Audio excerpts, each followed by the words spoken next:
Aston Villa have suspended striker Gabriel Agbonlahor and begun an investigation after he was allegedly pictured with laughing gas canisters. According to reports, the 29-year-old was pictured partying in London on the same night Villa were relegated. Agbonlahor was already on the sidelines after being told he was not fit enough. He was suspended by Villa earlier this month after he was pictured appearing to hold a shisha pipe while in Dubai, but the club took no further action. Villa were relegated from the Premier League after losing 1-0 to Manchester United at Old Trafford on Saturday. They are bottom of the table after collecting only 16 points from 34 games. The West Midlands outfit are also without a manager following the exit of Frenchman Remi Garde and have been hit by two key resignations. Former Football Association Chairman David Bernstein and Lord King, a former Governor of the Bank of England, both quit the board on Monday. Having been on the club's books since he was a schoolboy, the club's record Premier League goalscorer, who reportedly earns £50,000 a week, has scored only one league goal this season and his form has been symptomatic of a woeful season at Villa Park.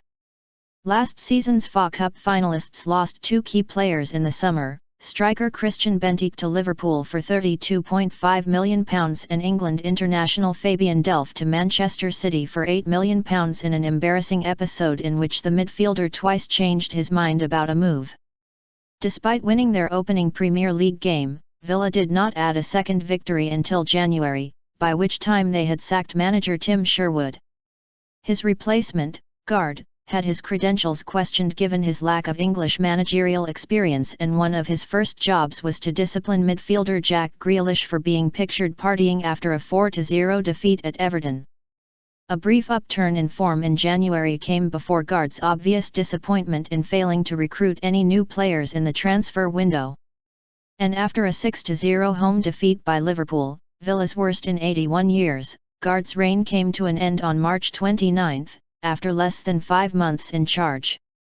Agbonlahor fell out of love with Villa, BBC Midlands correspondent Pat Murphy.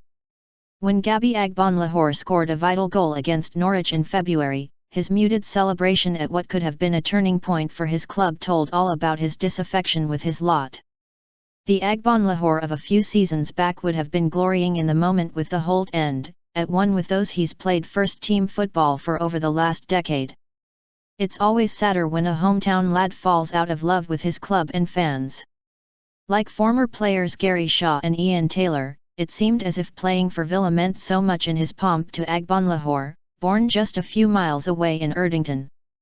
But injuries have taken their toll, reducing the electric pace that was the hallmark of Agbonlahor's game, especially in the Martin O'Neill era, when he helped make Villa such a dangerous counter-attacking side. And undoubtedly Agbonlahor hasn't looked after himself as his speed diminished. Perhaps Gerard Houllier was wise after all to counsel Agbonlahor against bulking up too much in the gym, advice that the player resented. It's bewildering to observe Agbonlahor's seemingly willful disregard for his late career prospects. He appeared genuinely thrilled and proud to be made club captain last summer. And before everyone dumps too readily on him, don't forget his unheralded work for Villa's official charity, Acorns Hospice. No Villa player has put in more hours on that project in his time at the club, always willing to try to cheer up desperately ill kids. Yet now he's public enemy number one in the eyes of the Villa faithful, and it's hard to argue with that. He now seems simply not to care what the fans think of him. He surely won't play again for the first team this season. With 2 years left on his contract, a deal brokered by the Professional Footballers Association to get him away would appear the best outcome, which is a great shame. When you see how the likes of Brian Little, Paul McGrath, Gordon Cowans, Gary Shaw and Tony Morley are venerated on match days at Villa Park, it's sad that Villa's record Premier League goalscorer won't ever be in that admired company.